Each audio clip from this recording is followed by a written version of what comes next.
Look at that silver lining. That's what's going to enable me to film this yard real quick before the sun comes up. Good morning. This is Kate. Welcome to Blooms in the Yard.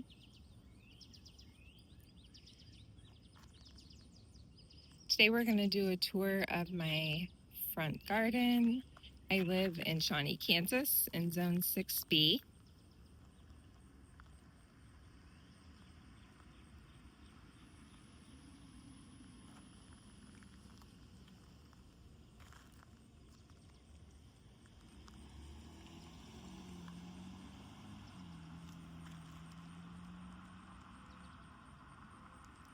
And I guess we will start with my mailbox garden. Lots of annuals in here. But let's see, for perennials, we do have the ground cover sedum and the autumn joy sedum. Here's the autumn joy sedum. Now it's little because I moved it last fall, just temporarily into the vegetable garden. And then when we removed the tree from this area, it moved back here this spring. So it's blooming early, it's smaller than normal. Then in front of that tall sedum, I just have some vinca, and then I have this cardinal basil, which in the past it's looked more like red or purple, but I think now that it's getting full sun, it's black. So if you're into black flowers, you might want to try the cardinal basil. Behind that, I have the Serious Blue Salvia, which I grew from seed, and the seed is from Baker Creek. I have a couple of dahlias.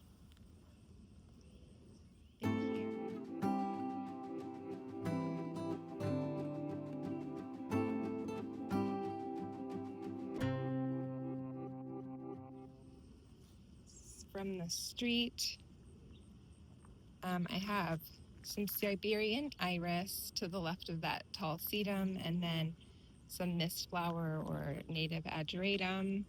It's just starting to bloom.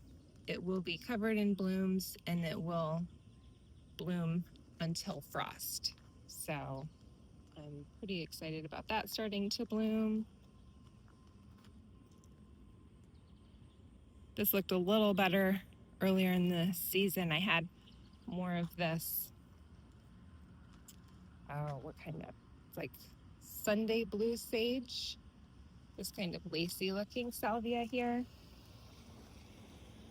And after its first blush, I probably had 7 of those.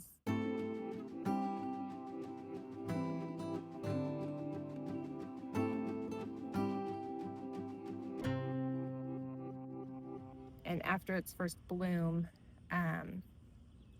I cut them all back, and I think I only have 2 that really kind of survived that. So it is kind of a nice effect, really different than some other things I'm growing. I also grew that from seed from Baker Creek. The ground cover here is a creeping phlox.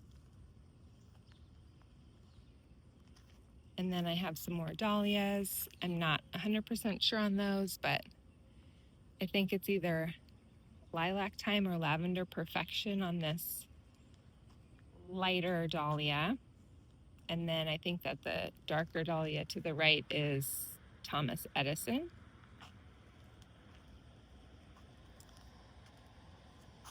This one's looking really good right now.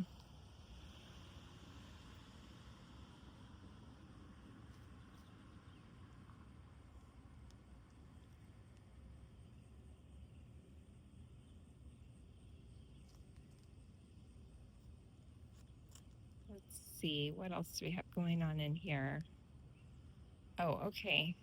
So the snapdragon, this is the Potomac Royal Snapdragon. And I had, again, a bunch of those in here. After they all bloomed, I cut them back. I have 1 that actually lived. This is generally a really dry area. well, because I had that massive cottonwood tree here. So we'll see what it's going to do now that that cottonwood's gone.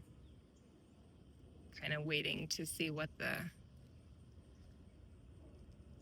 situation's going to be like now. But this larger bush is a crepe myrtle. It is a crepe myrtle tree, but because of our climate here, it dies back to the ground, so it looks like a bush. I've had people kind of try to argue with me on that, and it's like, no, it is a tree. I actually, even though this was here when we moved in, I found the tag. It was all brittle and in pieces, but it definitely said crepe myrtle tree. And then this guy hiding in here is a smoke bush, purple smoke bush. I'm sure I'll move it or do something else with it at some point, but it's fine for now. The last tour I did, I think I neglected to mention any of my trees really. So this little tree here, it was just planted this February, is an Armstrong Gold maple. It's a columnar maple. I was hoping that since it's columnar, now I don't know if this is going to work out or not, but I was hoping that its roots wouldn't be so aggressive and that I could continue to grow things in this area. I'm sure it'll, either way, you know, it'll be a while before the roots would become a problem. This sedum, it is a sedum brilliant that I just moved from in front of my vegetable garden, so that's why it's looking rough.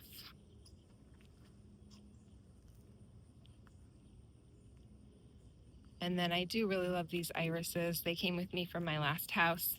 The main thing I think I love about them is that they always stay upright. They never flop over, and they are white and purple. This sort of big blank area, that's a catmint. And so in my last tour, that it was all one big, huge Walker's Low catmint that's just been cut back now.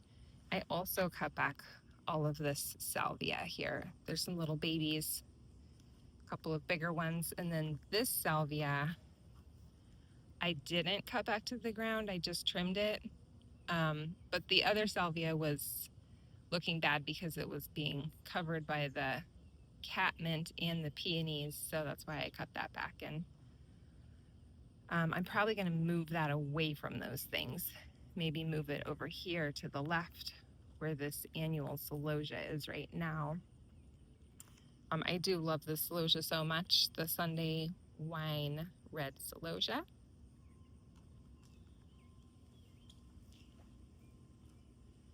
We have all our trash cans out today, but I was anxious to do this tour, so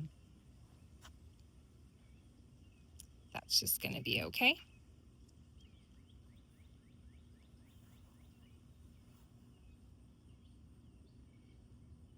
And so again, this area behind the rocks, almost all annuals because of the tree that was taken out. And I'm thinking about what I want to do with this area permanently. I just got back from vacation a couple days ago. At that point, I trimmed these up. They're not looking great. I think it's the dirt. I didn't do anything with the soil. I just left what was here, and I really should have put some compost in. But back here, things are looking a little bit better because I did fill this area in with some compost and stuff. Although, my lavender's not happy. In fact, I think this one's definitely a goner. That one still looks good. And then I have, this one looks like it might be starting to give up too. So that's a bummer. But it's not that big of a surprise. I think that there actually, I've seen some mice in here, so maybe like digging holes, and that might be contributing to some of the struggles on some plants here. It has rained a lot, so that should be helping things. Okay, and here we have some Russian sage. and then some more of the cardinal basil. And then most of those blank spots back there are from where I had that Potomac Royal Snapdragon.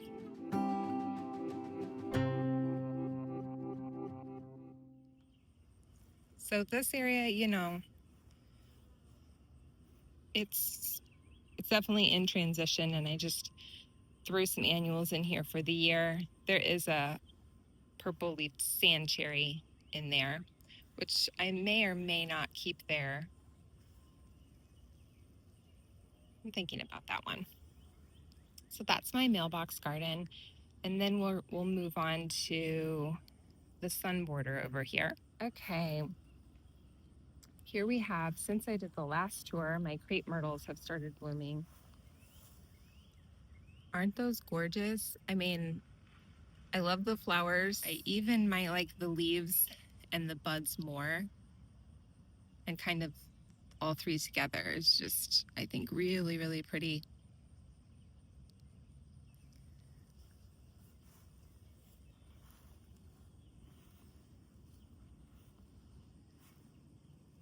Then I have my container, which I talked about my container tour. I think pretty soon it's just going to be the sweet potato vine. And I'm not stressing about that too much.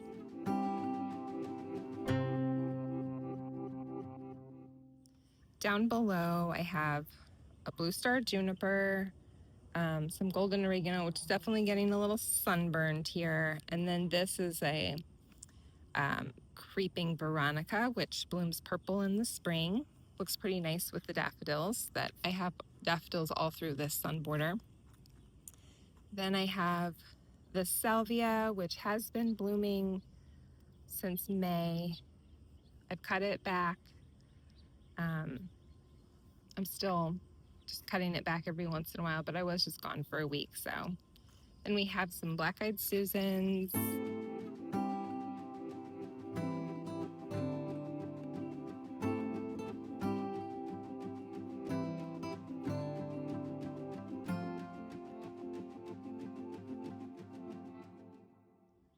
Those tall lilies looked gorgeous, but when I got back, they were completely done.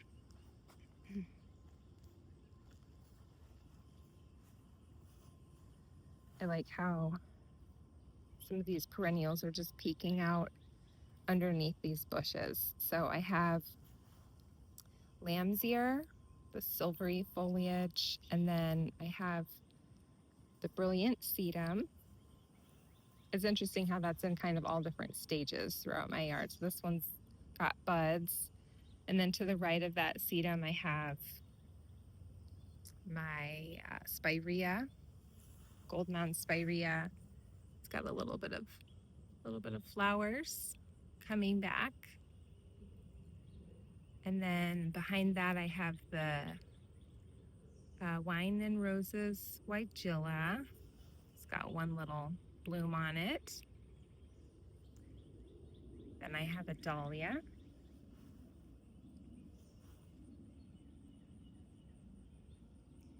And some daisies.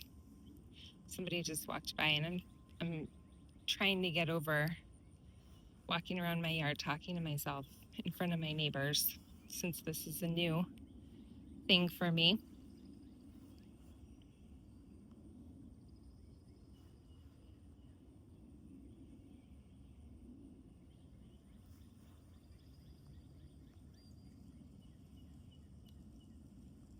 All right, so then we have this really big,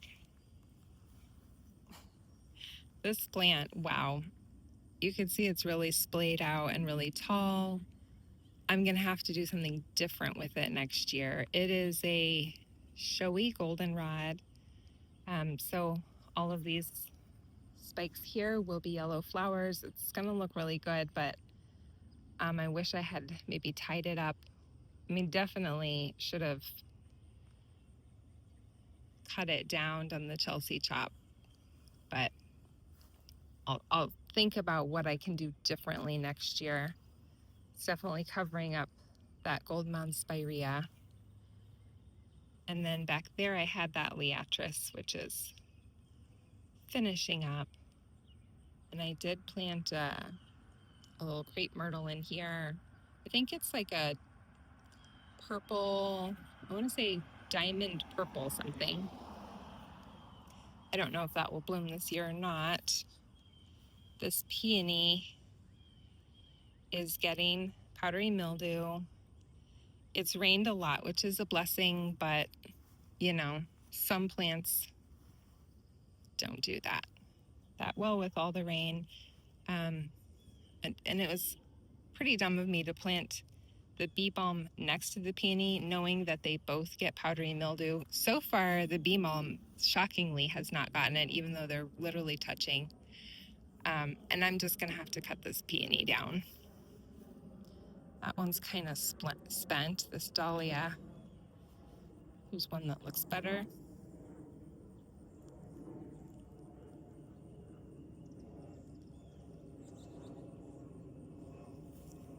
And I'm still loving, gosh, I love this blue spruce so much. It's so blue. Oh, here comes that sun. Just starting to peek out.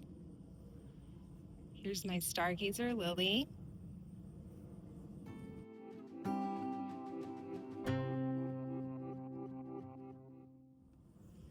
This area, those zinnias really started flopping. So we had 9 inches of rain in 24 hours, which is a lot for us.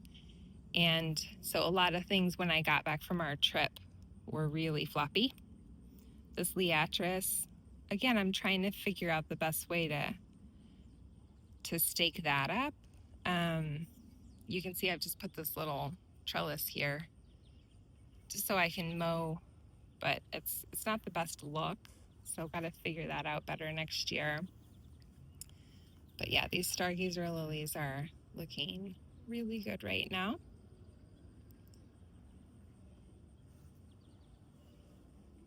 Here's where I'm concentrating on the plants, but if I back up, you can see kind of the layers.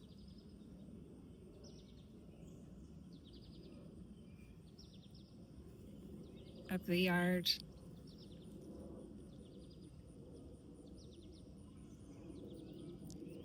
This tree is a blue point juniper.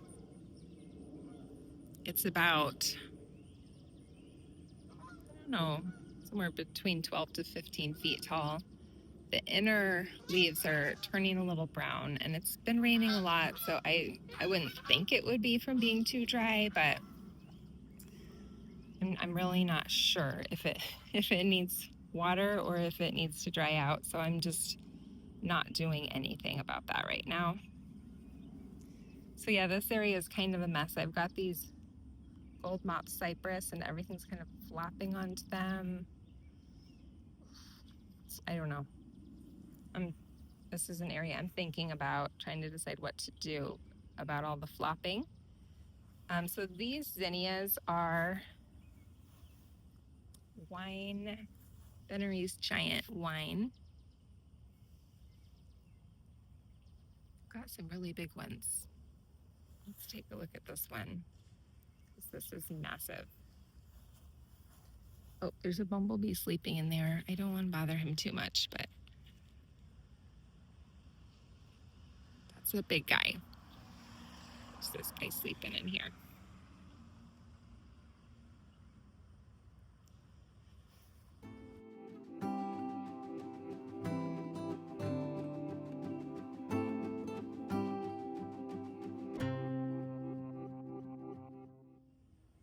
Okay, I like the kind of view if you look down the border here.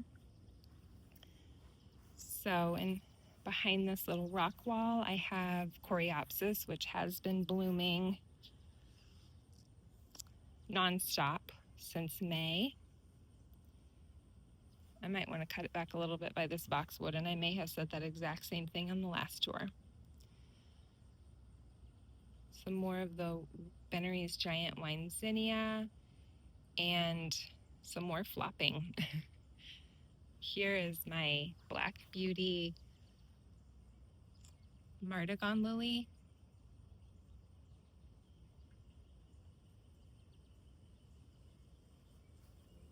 which this is one stalk right here, producing all these flowers. And a really pretty color. Below that, I have my black-eyed Susans. And here's one that's staying upright.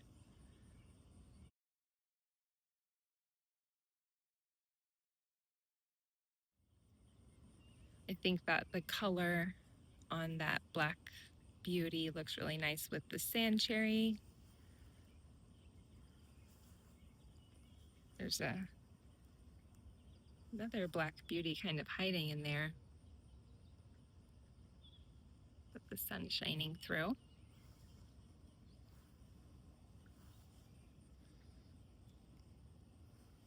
All right. Some more flopping.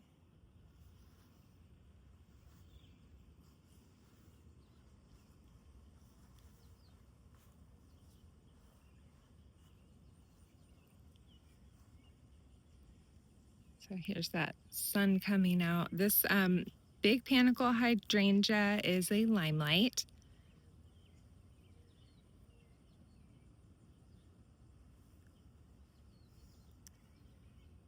Then down in this area, I have my thyme to the left of the little thyme sign, little red bud seedling that I need to get out of there. This is, I can't remember the kind of geranium, but I decided I like it better than like the Johnson's Blue because it's more tidy, and I like that. And then this Kirigami oregano gets kind of dirty from where I mow and trim, but I mean, the flowers on this are gorgeous.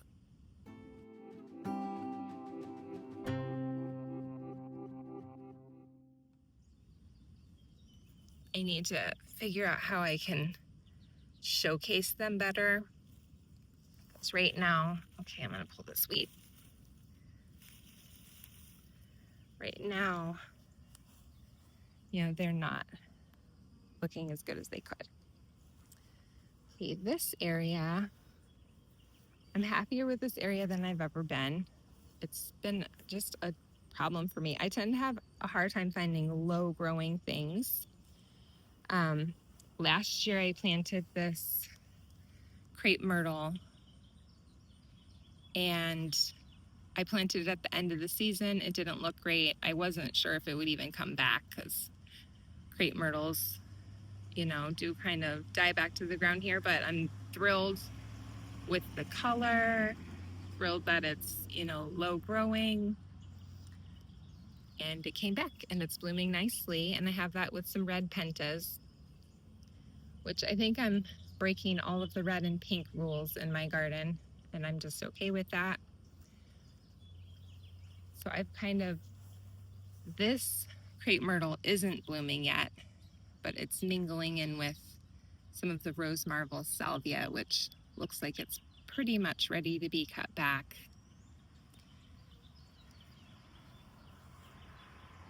There's a little bit of that bee balm is just hanging on.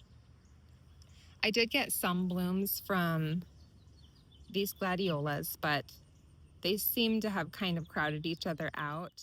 I cut down the ones that were done. I have one bloom left, but I didn't get nearly as many as I have in the past. So I'm gonna have to divide those, or, you know, just get rid of them. I do kind of like having a little bit of contrast in the structure of the leaves here, but they're not amazing, so they might go. As I'm editing, I'm just realizing I need like a mid-sized bush right where that gladiola bunch is and where the little bunny cover is. I'm thinking maybe spilled wine weigela. Let's see.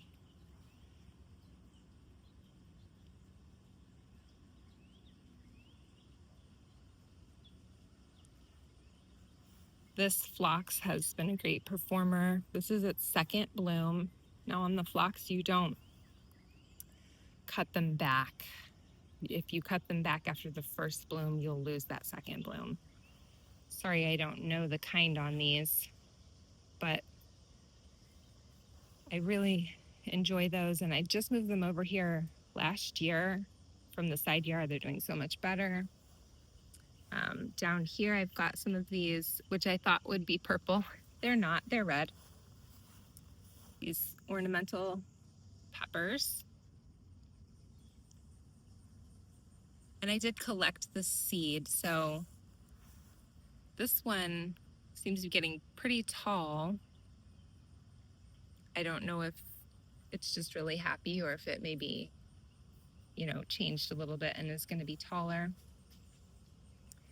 There's a bird nest spruce hiding in amongst some of these annuals. And then I've got some gomphrena, which is these little purple flowers.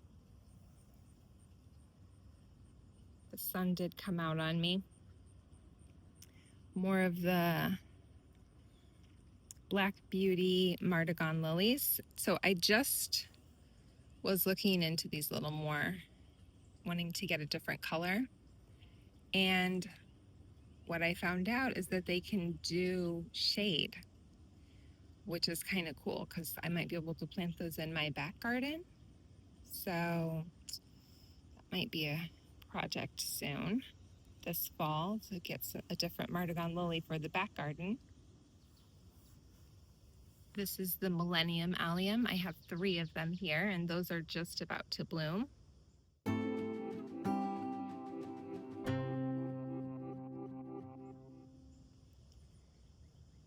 And then here I have a sage and some of my red raven coxcomb.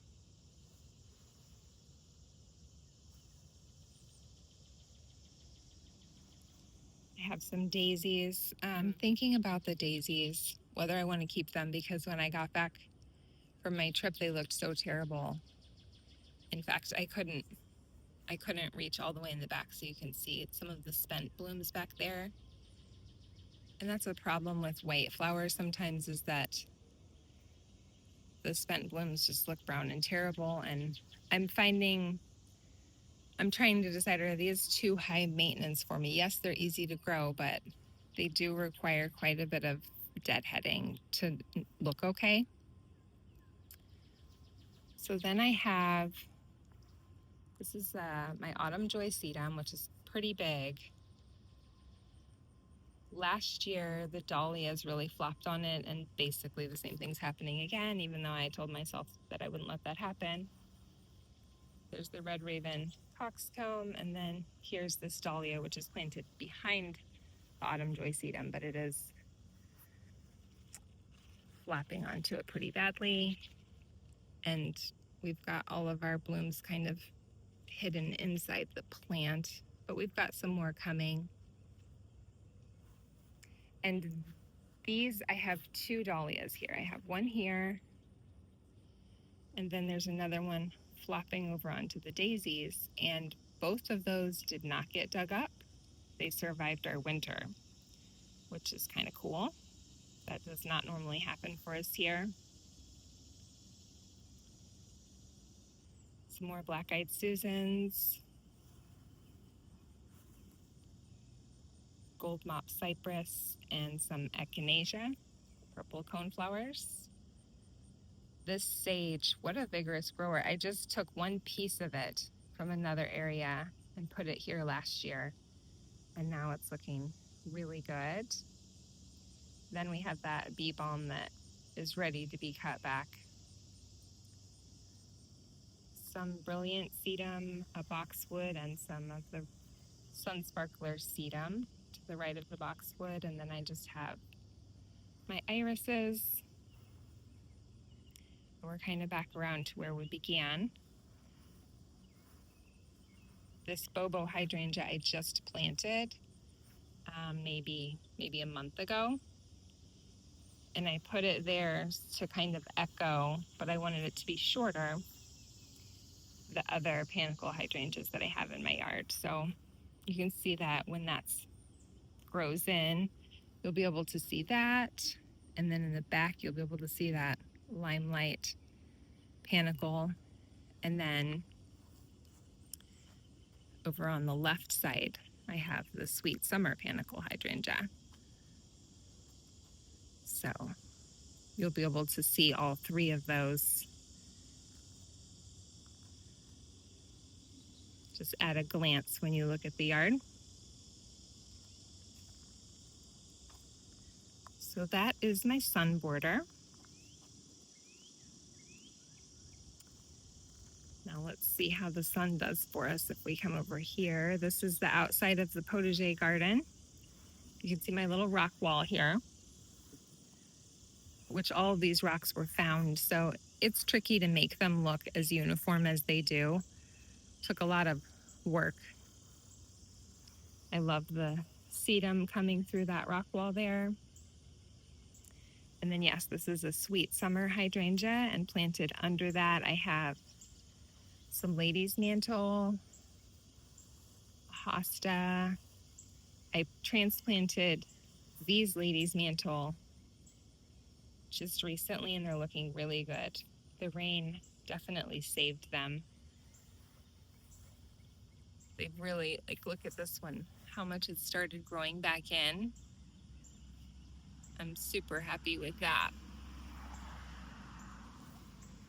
This one's got that rain, that water on it. Then I don't know what I'll do with this yew. I had it somewhere else where it was not thriving, and so I stuck it here. But if the Lady's Mantle grows in, I'll probably just move that yew. This large bush slash small tree is an Opulus viburnum, which bloomed white in the spring, big white balls in the spring. I'm really enjoying this area over here.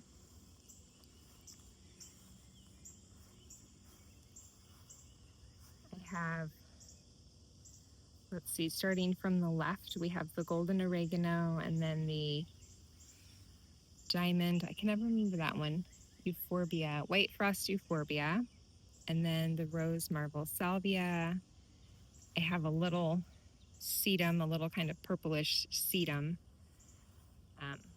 then a boxwood and some sunsparkler sedum and some Zahara cherry zinnias. And then above that, here we have a spilled wine weigela and a black-eyed Susan vine growing on the fence. There's actually a clematis in there, but it got swallowed up. I paused there for a minute because I was like, what happened to that last tour I had a native growing in here. Well, it fell over, and it's doing that thing that zinnias sometimes do, where if it falls over, then it gets little things coming up all along the stem. I still have no idea what this is, but this might look actually kind of cute, kind of better fallen over with all this stuff coming up. I'm thinking maybe downy skullcap. I might have to look that up and see if that's accurate, but I should be getting some purple flowers from that. And then this is just another brilliant sedum. But let's look and see if we can see this a little bit better.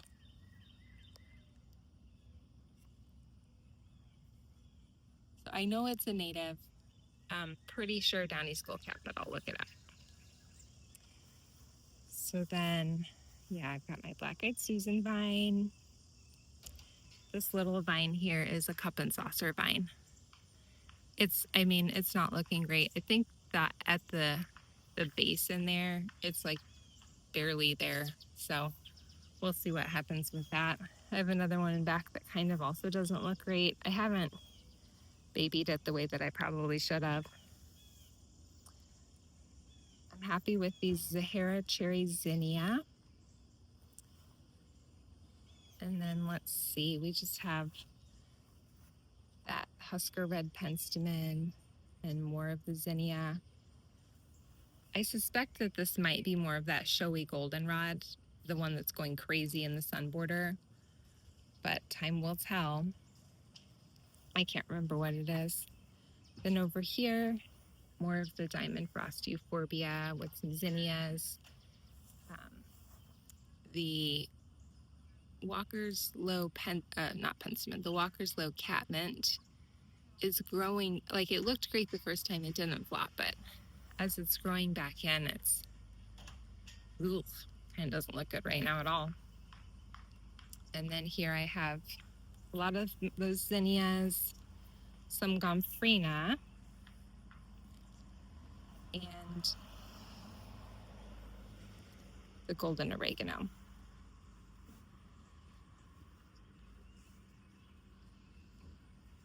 Let's see. Lots of noise as people head out to work this morning.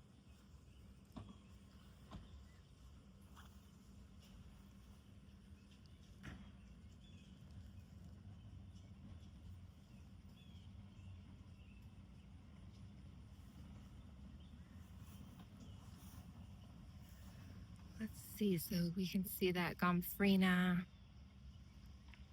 And then I have some lamb's ear. This dahlia is blooming pretty well. I am not sure on this variety. Pretty sure this is one that I held over from last year. But yeah, it's got a good amount of blooms on it. And it's not flopping. Wow, that's amazing. I haven't staked that at all.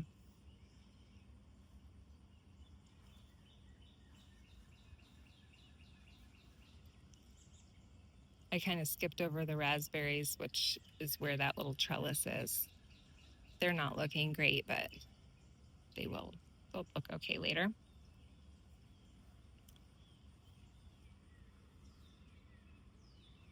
And my little solar fountain's not running right now because the clouds came back out, thankfully, so we can see a little bit better.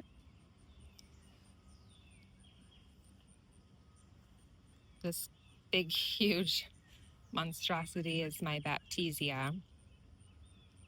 And then this is the area that I said it will grow back in while I'm gone. Well, this one looks a lot better. The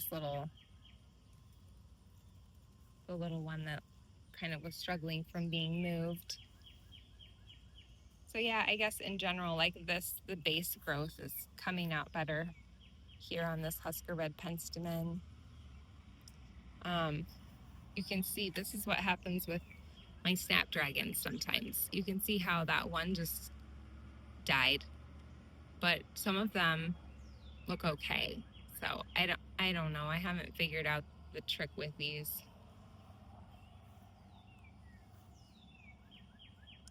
But okay, this Fama Blue Scabiosa, gosh, for being a perennial that I just grew from seed, it blooms a lot. So I cut it back, and here it's coming out with a bunch more blooms. That's really cool. I'm liking that plant a lot. Ooh, uh-oh, I just stepped on my zinnias. Yeah, I just did that. I like having this lamb's ear here because the hose goes through here a lot. And so I don't have to worry about, being delicate with this lamb's ear. I can just drag the hose over it and it's totally fine.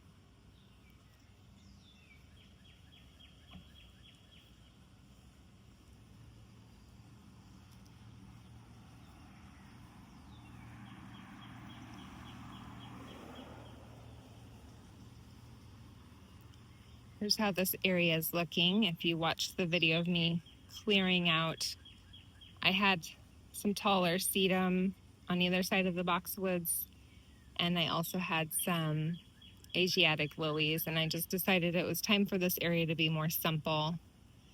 These stepping stones are here for people getting out of the car on the driveway. And then we have the potager garden. I like to plant some zinnias on either side of the entrance here. They're flopping a lot right now. I didn't get them staked quite well enough before I went out of town and we had all that rain. Boxwoods are looking pretty good. I see one weed in there. This tomato plant is really happy. So many tomatoes on there. Then I do have a dahlia growing in here.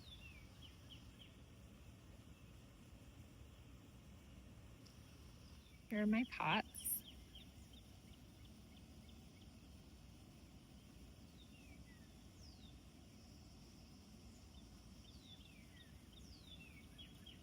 You can see the cucumber there. Let's see. There's a little cucumber coming in. Those are the soya long cucumbers, so they're kind of different looking.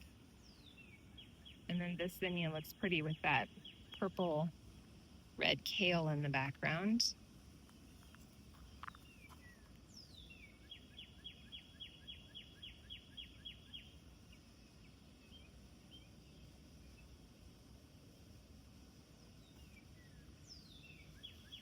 This tomato is the Sun Gold cherry tomato. I did harvest those yesterday, so you're not seeing a lot of the orange. Oh, we do need to go in here because the rose is blooming. Okay, so here's my climbing rose, which, you know, I don't know why it's not taller this year. It's definitely been up to the top of this in years past, to the top of this rusty trellis. This year it's just short. And the weird thing is last year it died to the ground and it grew to the top of the trellis. This year it did not die to the ground. So who knows? But here is my rose. I guess they are already starting to look a little bit spent.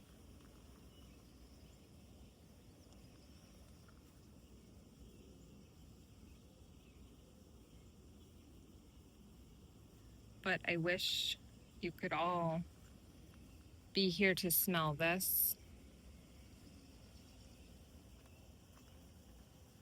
And I did put white down below because I didn't want to have the red and pink together, even though I've got it going on everywhere else in the garden. I have to lean in and smell one of these. Let's see.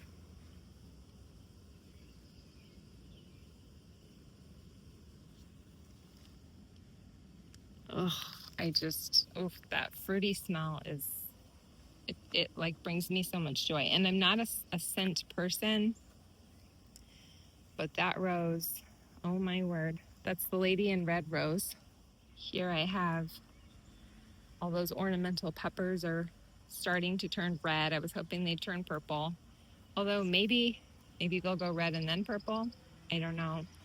I also need to get out here and start harvesting some of the peppers I'm growing to eat, because they're starting to turn red.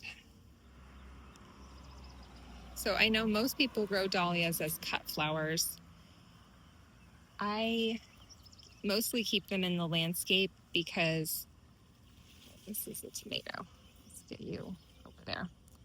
I mostly leave them in the landscape because they last a lot longer.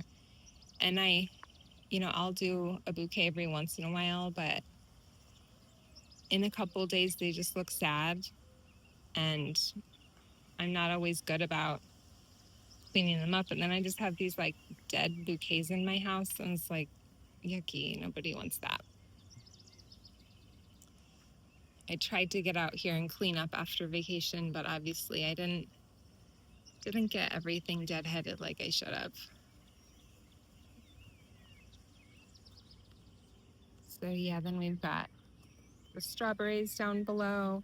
I've ended up taking out almost all of the straw flowers, that's what this long and skinny leaf plant is. So let's see. This little pot is looking decent. No blooms on our water lily right now. This pot doesn't look too bad. Okay.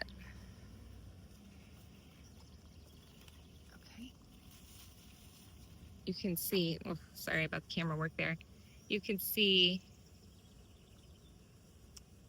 this, it's a trailing lantana. I got it because it was purple, and I like lantana, but I don't like the orange and red and yellow lantana very much. This black-eyed Susan vine is becoming a bit of a beast. It's kind of getting onto the panicle hydrangea here.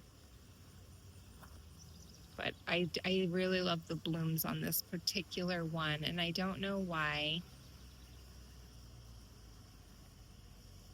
but it's just a favorite of mine. And that is the Sweet Summer.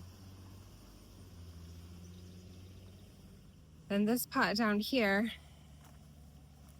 if you joined me for one of the videos, you saw me put that in. Well, this guy just needs to grow by itself. It really can't grow with anything else because pretty much everything else overtakes it. So there we just have the alyssum and the creeping Jenny.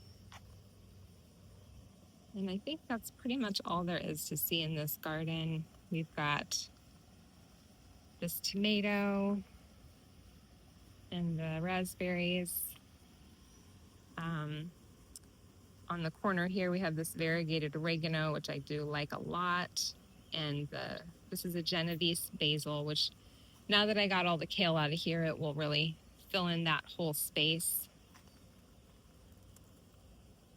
Here we have some parsley growing with these white begonias. And this rosemary. Let's go next over to what I call the rock garden. Because there was this big boulder here. We have the Zaharitiri zinnias, which I did stomp on 5 minutes ago, with some coleus, some purple basil, a little bit of red pentas in there. And I just love this combination. There is a little bit of alyssum that came back in there. And then up against these dark, rich colors, the daisies really pop. We've got two kind of bunches of daisies in here. And of course some irises, which I like to grow irises for the foliage contrast to everything else, as well as for the blooms in the spring. You might notice that I don't grow any grasses, so this is the only source of grasses are from my irises. And these finer looking leaves here are from a Siberian iris.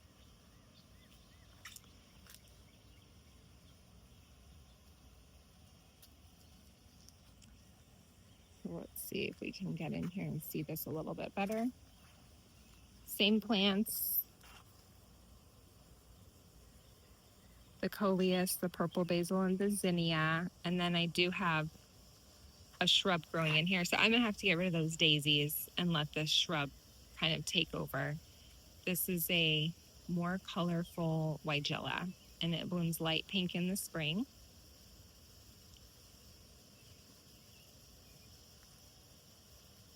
I might even take those daisies out soon, but as long as they're looking good, I'll leave them, but I might take them out when they start to look kind of sad.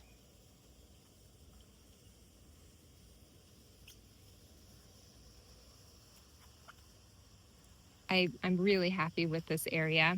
It's not perfect, but I'm enjoying it. And then here's more of that Sunday blue sage.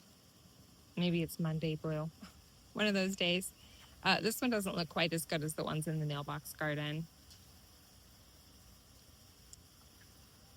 Then we have 3 of the red raven coxcomb. I moved that one in the middle, and then like 3 days later I remembered that I planted it there and it hadn't been watered and it was all shriveled. So it looks pretty good for how bad it looked then. Here I have a gold mound spirea to the right, and then to the left is this ageratum, which this one has not started blooming quite yet. So that will be that purple that we saw in the mailbox garden. So yeah, I'm loving this little rock garden. And then along the front of our house, the planting's very simple. I have 3 Annabelle hydrangeas, which of course were probably white in the last tour. Now they've gone lime green, and they'll stay that way through winter. The ground cover is a Pachysandra, and the 2 yews are Pixie yews, which are supposed to be upright. I recently found out that you're not supposed to trim the top of them.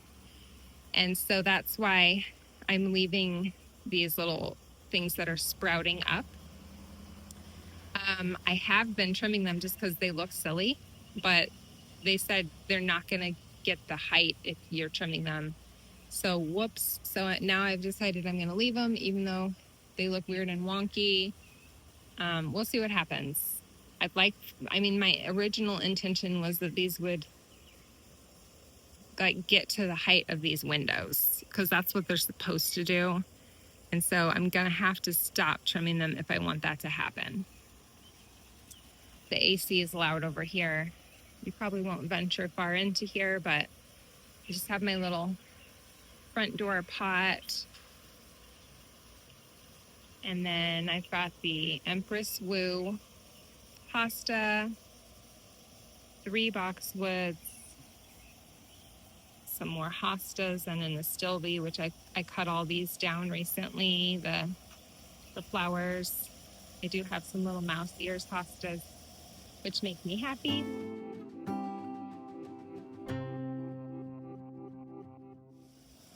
I don't think I've really shown this Japanese maple. Let's see. You can kind of see my view of the garden. You can picture it without the cars and the trash cans. Here's our little spot that, in theory, my husband and I would sit here and enjoy the garden. It doesn't happen very often. But here is my Japanese maple. I've staked it up to try to give it a little more height.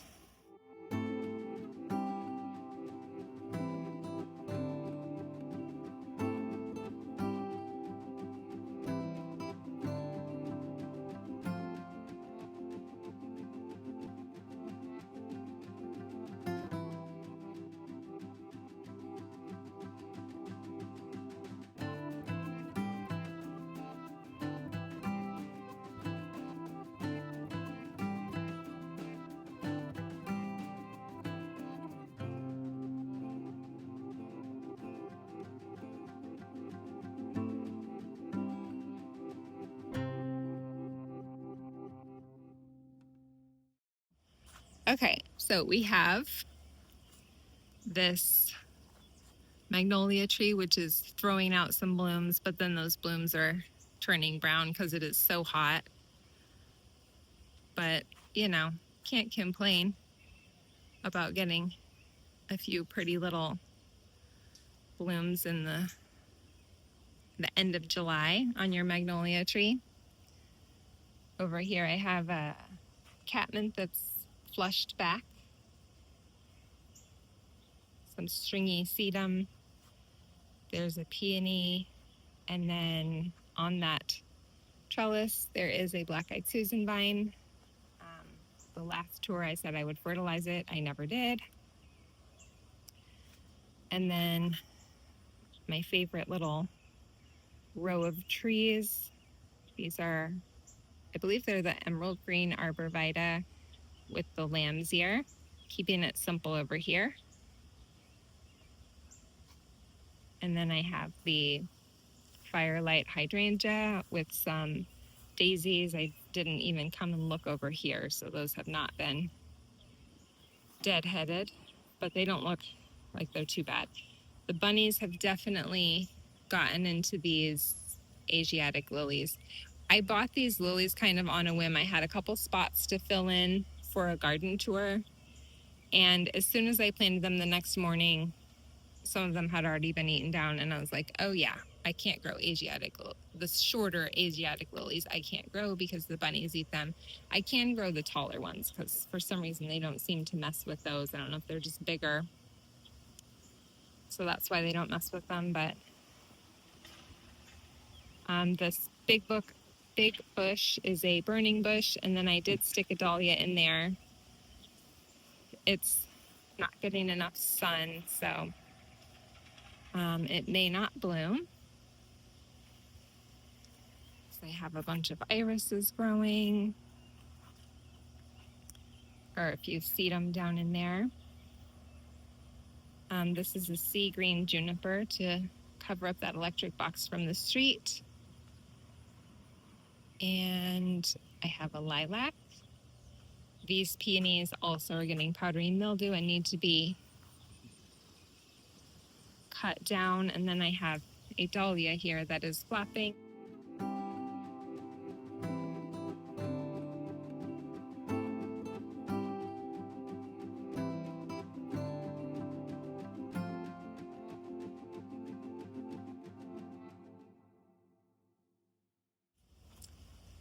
Here we have this container, which if you watched my container tour, you've seen and have the details of this. I did take the pups out of here and I put them over into this container.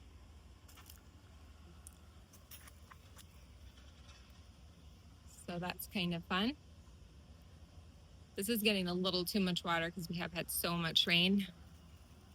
And we've got that little container still looking pretty good. This is more of that trailing lantana. I have one little bloom on it. I have a tall boxwood there and a little double 9-bark. I do like the way these hostas look kind of along the path and a little bit supposed to be covering up that drain. When the water gets too crazy, it kind of bubbles up out of there and knocks the hostas down a little bit. These haven't, I think I needed to cut them down further is what I think happened, because I can see they were looking so bad, and then I can see this new growth looks good. So I just didn't quite cut them down far enough, which is a good lesson for next year. And the same thing is happening with all of them. They look terrible, but there is new growth. So next year, I know, cut them down all the way. They'll be fine. This is curly marjoram. And then here is my side yard.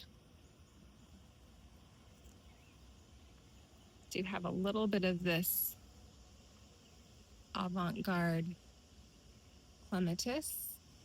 And this is really a foliage interest area with the boxwood, the big root geranium.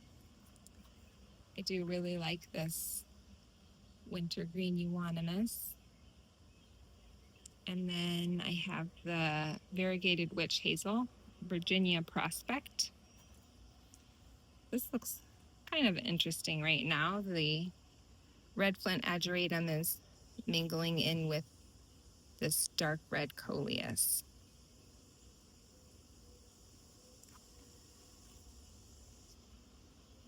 And this is a little Henry Itea. Let's see how this planter is looking. Well, not great, because I need to get those spent blooms out of there. Then this hydrangea, the blooms are definitely going over. The grape, the poor grape, the Japanese beetles really did a number on it. And I sprayed it with neem oil several times, and then I got desperate and sprayed it with the 7, and that didn't even help. So that's a bummer. I'll just have to accept that the grape's gonna look good in the spring, and it's not gonna look good in the summer. That's okay. I can deal with that.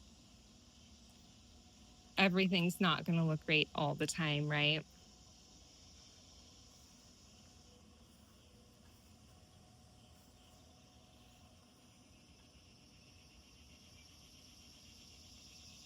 This is a golden, well, I don't remember exactly the name of that lollipop arborvitae. But here's the trellis, which I still need to get up there and paint. I think the wood's probably dried up enough by now that I can paint it.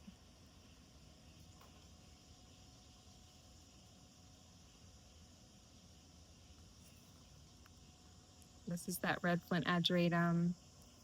I don't know if I'm going to mess with that next year because it's not bringing me that much joy.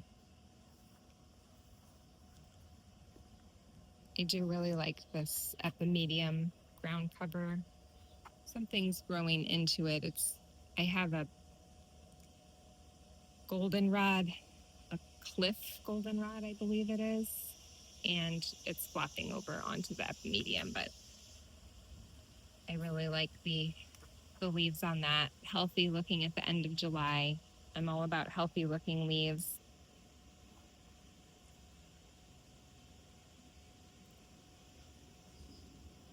Then here I've got this. I need to trim that piece back, but I'm trying to do a double topiary here. I'm pretty happy with how it's going. And speaking of pretty looking foliage, so happy with this. It is a Feathered Friends ajuga.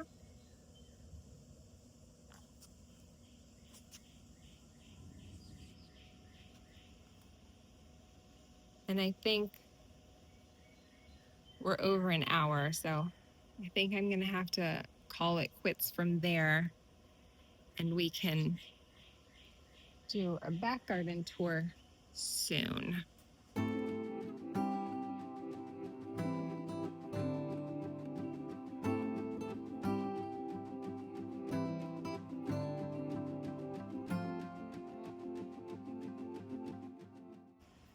Oh, I didn't mention this in the side garden tour that I did, but these tall plants here, which they're flopping pretty bad now because of all the rain, but this is a purple pillar rose of Sharon, so a columnar variety. Unfortunately, we don't have any blooms right now. You can, here's a spent bloom and a bud.